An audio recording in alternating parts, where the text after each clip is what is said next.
Hey, this is Brittany with marvelandmake.com. Today I'm going to walk you through my carnitas recipe, and you're going to have to excuse the background noise. My 1-year-old is playing while I work. So first you need the juice of 1 orange, and I just kind of throw the pulp in there with it, with the meat. So this is quite a large pork Boston butt. I get it from a farm. This one's a 6-pounder, a boneless. Pork roast is always the way to go if you can do that.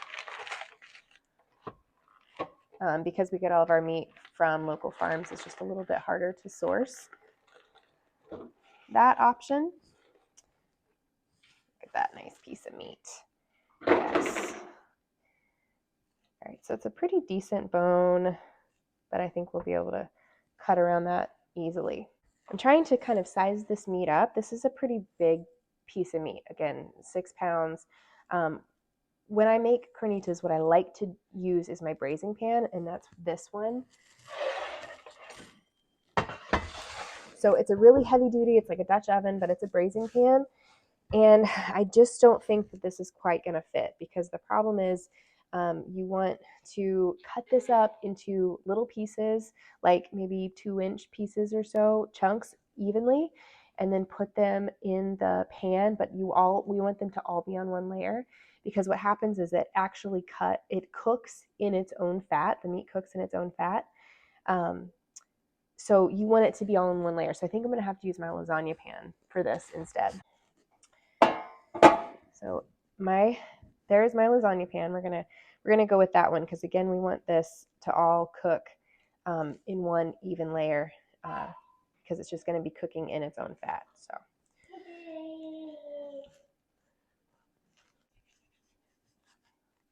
Okay, finally got that piece of meat to let go of that bone. These bones, they just have these grooves and they're just awkward to cut around. But this is going to go in the freezer, and I'll use it for some pork stock. So now that I have the bone removed, I am just simply going to cut the pork up into cubes. And really, you just basically want to make sure that they're about the even size. So these are, 2-inch or so, 2 to 3-inch cubes. And you absolutely want to keep the fat on there, because again, they are going to cook in that fat. That fat is going to turn into this beautiful liquid, and that is what cooks the meat. So delicious. So once you remove that bone, it's quite a fast process.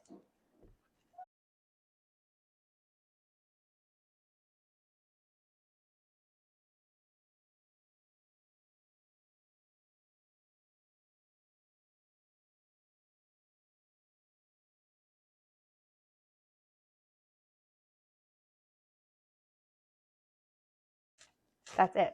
Okay?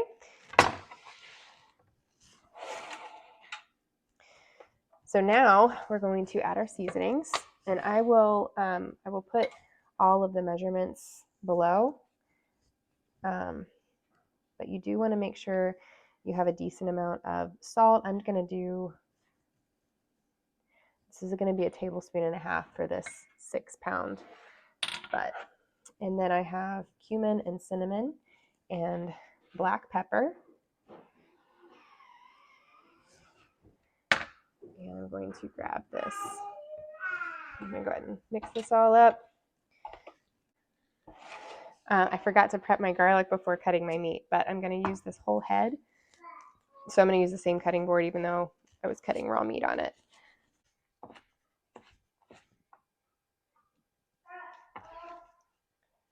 So it's probably 8 or 10 cloves of garlic, but it's a whole head garlic, and you just kind of want to roughly chop that, throw it in. Okay, I've got my garlic in there. Got my bay leaves. I'm just going to crumble those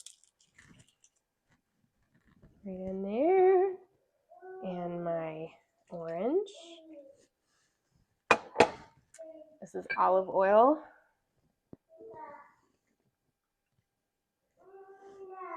Go.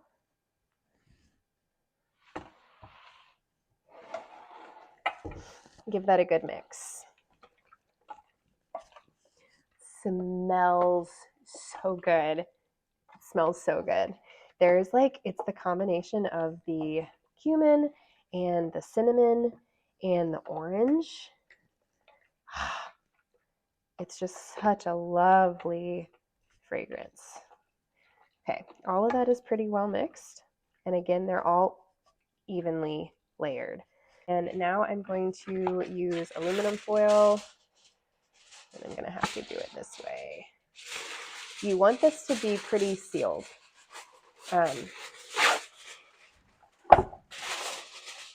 If I was using my braising pan, which is what I prefer to use, I would just do one layer of aluminum foil and then I would put the lid on. But because I'm using this pan, I'm going to do a couple of layers to make sure it's good and insulated.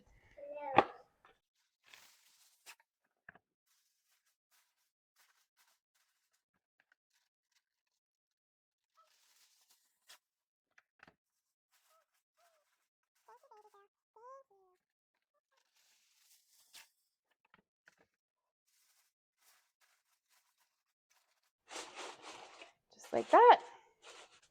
And I'm going to pop it into a 250-degree oven for 3 to 4 hours. I'm going to check it at 3 hours.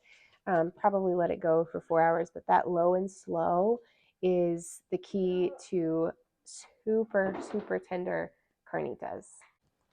All right, it has been 3 hours, so we're just going to go ahead and check this. Okay, so they are floating in grease and fat. They smell delicious. They are all just tender with a fork. That's what you're looking for. You want to be able to kind of stab it with a fork and just have them fall right off. Oh my gosh, so good. So now that it's been 3 hours, I could actually let these go a little bit longer. So use your best judgment. These are really, really tender. I could let them go a little longer, but it's dinner time, so I'm going to go ahead and get that on the table. So what that looks like is I'm going to pull out the meat from this pan and and put it on here. This is just a cookie sheet with parchment paper. I'm going to let it cool just a little bit and shred it up. And then while it's cooling, I'm going to drain this grease through a mesh strainer so that I can pour a little bit on top. And then I'm going to put it into a broil for like 5 minutes or so just to get it nice and crispy. So I'm going to go ahead and do that now. Pull these out. These are so tender. So good. I mean, like, do you see that chunk? It's just like falling apart. Oh my gosh. This is without a doubt my favorite carnitas recipe. I have tried so many different ones, so many different like takes with carnitas, and these, letting them cook in their own fat with just like the minimal seasoning and the orange especially, golly, just makes all the difference. Delicious. What you could do is pull out just the meat that you might need for, your family for your dinner, and then set the rest of the meat aside so that you're only broiling what you need for dinner. And I'm actually going to do that in a second. And then that way you can just put the rest of the meat in the fridge. And then when you want to eat it like the next day, you can take it out, put it under a broiler, and warm it that way. And then that way it's not getting, broiled twice. Okay, all of that lovely meat is going to hang out there, and I'm going to drain this.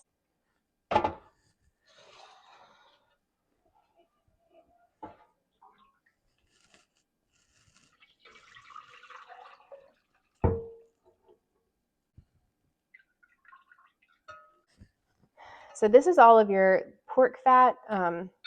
You could almost look at it like a stalk. I mean, when I'm not going to throw this away. I'm going to, like I said, shred this and then pour some of this on top. But what you but then I'm going to put the rest in the fridge, and I might use it in other dishes, and it will turn into like Jello. It's really, really delicious and nutritious. So again, we don't need all of this meat for dinner, so I'm putting some of this aside. I'll let that cool and then pop it into the fridge. And I just want to shred this all up. Smells delicious. I'm also going to make some homemade tortillas with some masa. And I already grabbed some cilantro from the garden, and do that with some lime and maybe some queso fresco cheese and some red onion, of course, some red onion. And just serve these, like on a tortilla. You can also serve it over rice. You could serve it just the meat with some chips.